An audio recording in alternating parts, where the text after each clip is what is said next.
warahmatullahi wabarakatuh. Halo, perkenalkan nama saya Khairunisa.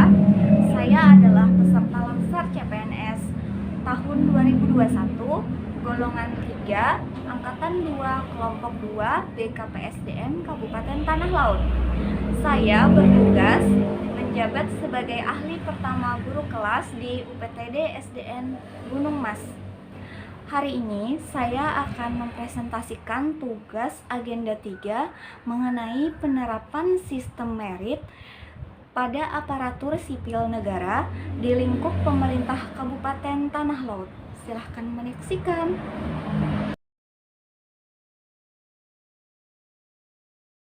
Penerapan sistem merit pada aparatur sipil negara di lingkup pemerintahan didasari oleh latar belakang saat ini di Indonesia tengah berusaha memperbaiki birokrasi yang ada dengan berfokus kepada kepegawaian dalam pemerintahan.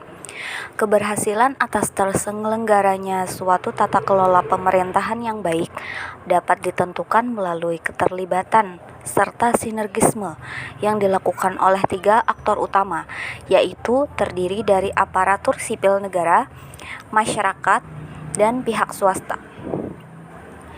Aparatur sipil negara atau ASN merupakan aktor utama penggerak birokrasi pemerintah dalam menyelenggarakan tugas pemerintahan, pembangunan, dan pelayanan publik. Untuk menciptakan ASN yang profesional, berintegrasi, netral, dan berkinerja tinggi, pemerintah telah menetapkan Undang-Undang Nomor 5 Tahun 2014 tentang Aparatur Sipil Negara untuk menggantikan Undang-Undang Nomor 8 Tahun 1974 dan Undang-Undang Nomor 43 Tahun 1999. Undang-Undang Nomor 5 Tahun 2014 tersebut disusun sebagai bagian dari program reformasi birokrasi yang merupakan upaya untuk mentransformasi birokrasi pemerintah Indonesia dari rule-based birokrasi menuju ke dynamic governance. Sejalan dengan itu, maka manajemen aparatur sipil negara juga harus berubah dari administrasi kepegawaian menuju ke pembangunan human capital.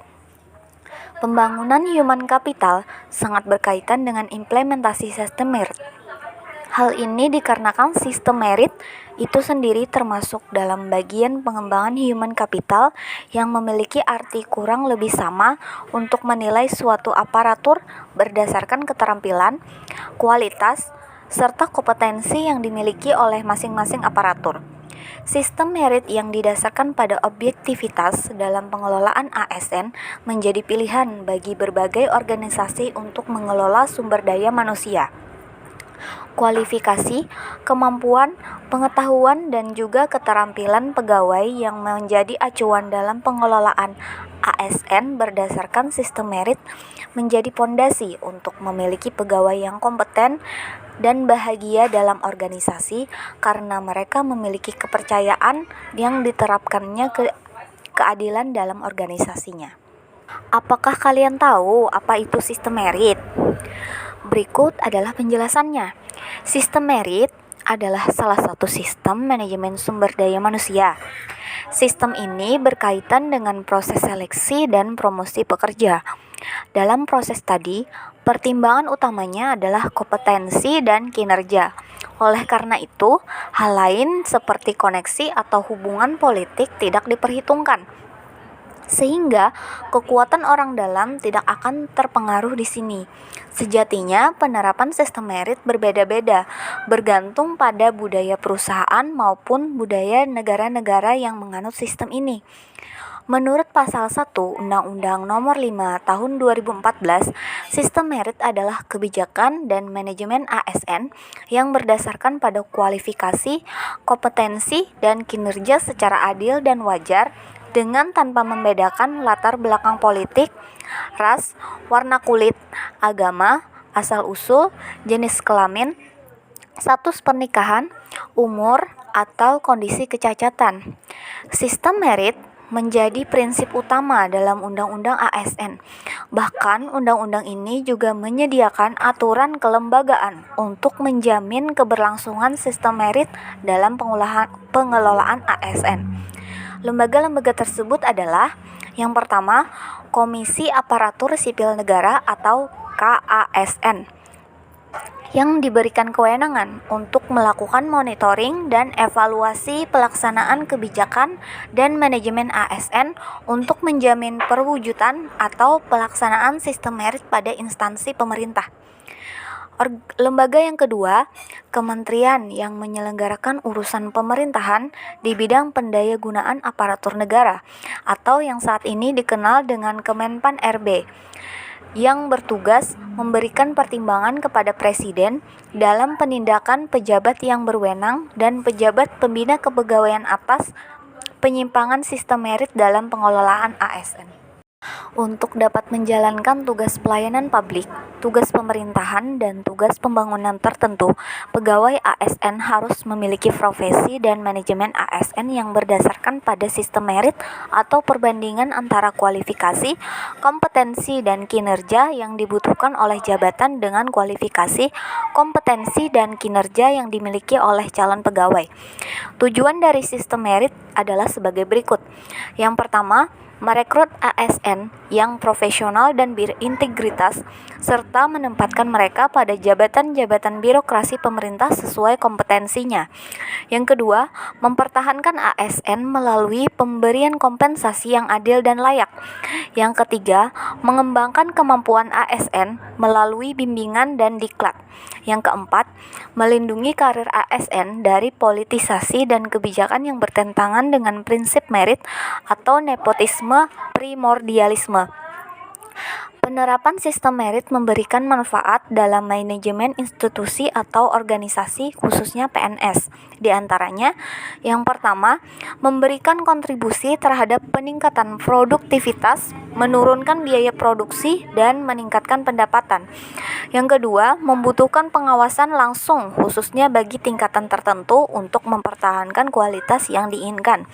Yang ketiga, mendorong pegawai untuk mengurangi waktu yang hilang dan membuat penggunaan waktu serta peralatan menjadi lebih efektif. Yang keempat, membantu dan penentuan biaya tenaga kerja yang lebih akurat. Dan yang terakhir, memotivasi pekerja untuk meningkatkan kinerja karena pegawai percaya dan mengetahui bahwa dengan kinerja yang tinggi akan memperoleh imbalan. Reformasi birokrasi di Indonesia. Kondisi birokrasi di Indonesia di era reformasi saat ini bisa dikatakan belum menunjukkan arah perkembangan yang baik, karena masih banyak ditemukan birokrat yang arogan dan menganggap rakyatlah yang membutuhkannya. Praktek KKN yang masih banyak terjadi dan mentalitas birokrat yang masih jauh dari harapan.